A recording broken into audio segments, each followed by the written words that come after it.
Pernahkah Anda bertemu seseorang pertama kalinya? Pertanyaannya adalah, hal apakah yang Anda perhatikan? Apakah Anda memperhatikan dalam hatinya atau inner part?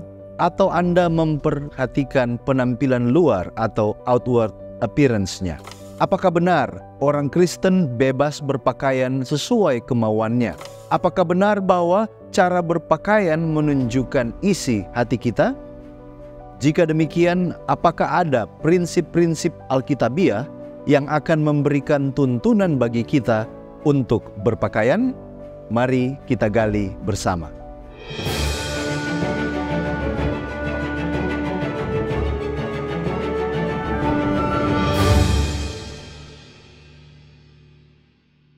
Seorang yang bernama William Tolby mengatakan bahwa ada 10 hal yang dinilai orang ketika pertama kali bertemu dengan Anda berdasarkan penampilanmu.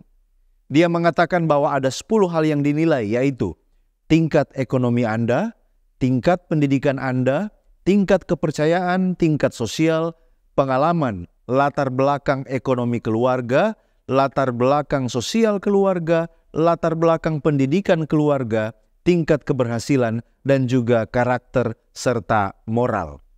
Jadi, melalui pakaian, moral dan karakter kita dinilai oleh orang lain. William Tolby mengatakan, pakaian yang kita pakai mempromosikan nilai-nilai pribadi kita yang mana kita ingin diketahui oleh dunia. Contohnya, pakaian kaum hippies atau kaum punk. Mereka mengirim pesan lewat cara berpakaian mereka bahwa mereka menolak nilai-nilai yang ada di dalam masyarakat. Model pakaian yang seksi mengirim pesan ada keinginan untuk menggoda. Pakaian seorang eksekutif, rambut yang tersisir rapi, tas eksklusif, sepatu yang mengkilat, ini mengirimkan sebuah kesan orang yang berkuasa, yang memiliki derajat, dan dapat dipercaya. Dengan kata lain, penampilan luar membentuk image seseorang tersebut. Bahkan perusahaan-perusahaan besar rela membayar mahal untuk membentuk image mereka di mata konsumen. John T. Molloy ketika melakukan penelitian selama 17 tahun tentang dampak penampilan terhadap orang-orang yang kita temui dan rekan kerja kita, dia menyimpulkan di dalam bukunya Dress for Success. Dia katakan, orang yang berpenampilan baik menerima perlakuan yang istimewa, baik dalam kehidupan sosial maupun juga dalam urusan bisnis. Apakah ada dampak apa yang saya pakai terhadap diri saya? Ternyata saudara-saudaraku, you can become what you wear. Artinya, Anda dapat menjadi sesuai dengan apa yang Anda pakai. Bagaimana dengan orang Kristen? Image apakah yang akan kita tampilkan agar dilihat oleh dunia ini? Menurut 2 Korintus 3 ayat 2-3 Rasul Paulus mengatakan, kamu orang-orang Kristen adalah surat pujian kami yang dapat dibaca oleh semua orang, karena telah ternyata kamu adalah surat Kristus. Jadi pertanyaannya, apakah Alkitab menyediakan petunjuk? Kita akan menemukan prinsip-prinsip berpakaian dan perhiasan di dalam Alkitab. Prinsip nomor 1.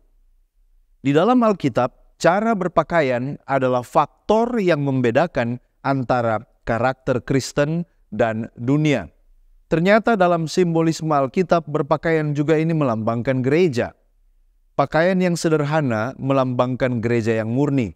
Wahyu 19 ayat 8, kain lenan yang halus, berkilauan dan putih bersih. Lalu kemudian orang-orang yang ditebus di dalam Wahyu 7 ayat 9 dikatakan memakai jubah putih yang bersih. Sementara itu, pakaian yang tidak sederhana atau yang mewah, ini melambangkan Babel. Babel adalah lawan gereja, lawan dari Allah yang benar. Dalam Wahyu 17 ayat 4, perempuan Babel ini menggunakan kain ungu, kain kirmisi, dihiasi emas, permata, dan juga mutiara. Gereja Allah yang benar dilambangkan dengan perempuan yang berpakaian sederhana. Sedangkan mereka yang murtad dilambangkan dengan perempuan yang memakai banyak perhiasan.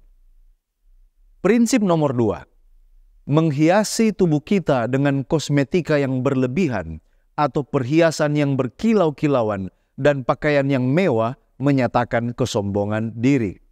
Kita bisa baca ini tentang kesombongan wanita-wanita Sion di dalam Yesaya 3 ayat 16-26.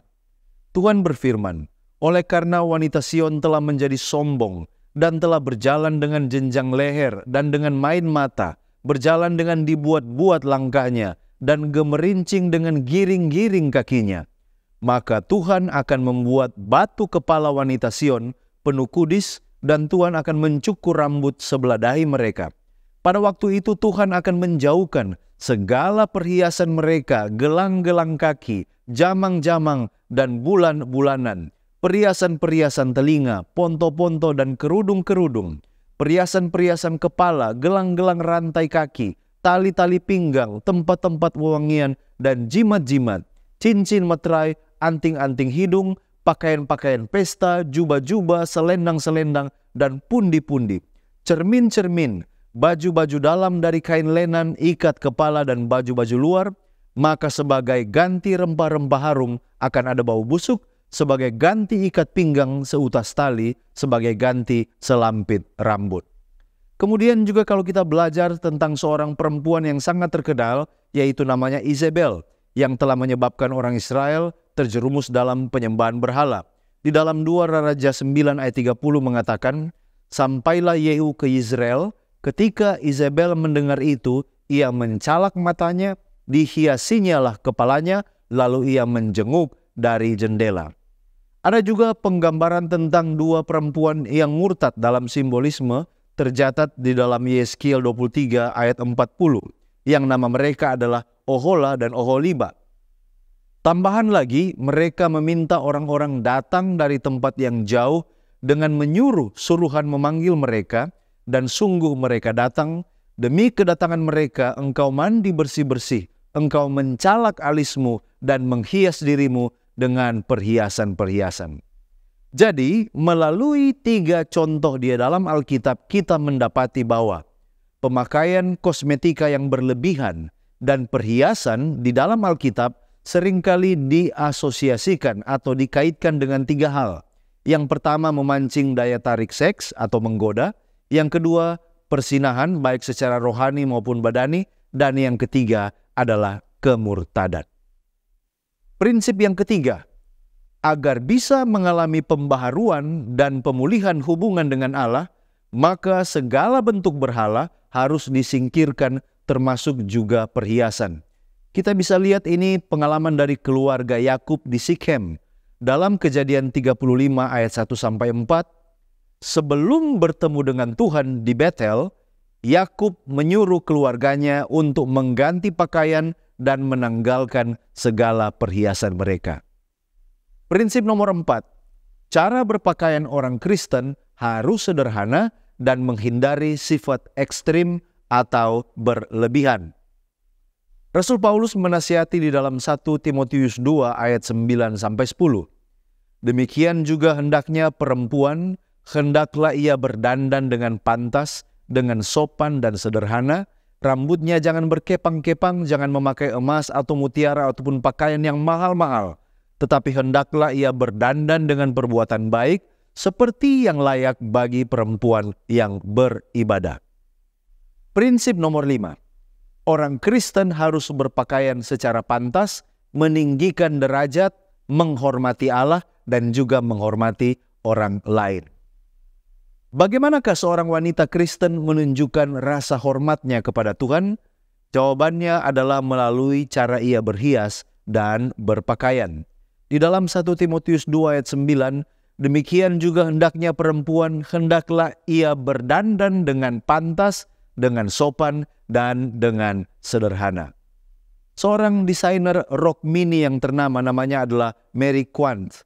Dia mengatakan bahwa tujuan menciptakan rok mini adalah sebagai berikut.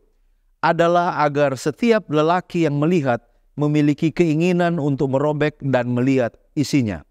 Nah saudaraku, dengan berpakaian secara sopan, seorang wanita dapat terhindar dari menjadi objek seks pria. Prinsip nomor 6. Orang Kristen harus berpakaian sederhana dan menghindari pakaian yang sangat menarik perhatian, kosmetik dan perhiasan yang membuatnya menjadi pusat perhatian.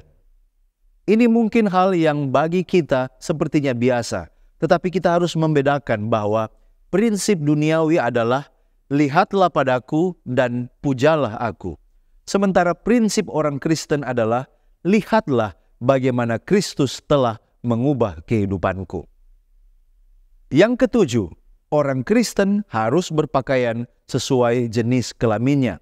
Di dalam Ulangan 22 ayat 5 mengatakan, seorang perempuan janganlah memakai pakaian laki-laki dan seorang laki-laki janganlah mengenakan pakaian perempuan. Sebab setiap orang yang melakukan hal ini adalah kekejian bagi Tuhan Allahmu.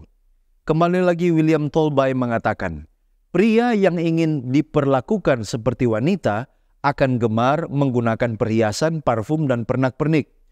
Dan sebaliknya wanita yang ingin diperlakukan sebagai pria akan menggunakan pakaian dan perlengkapan pria.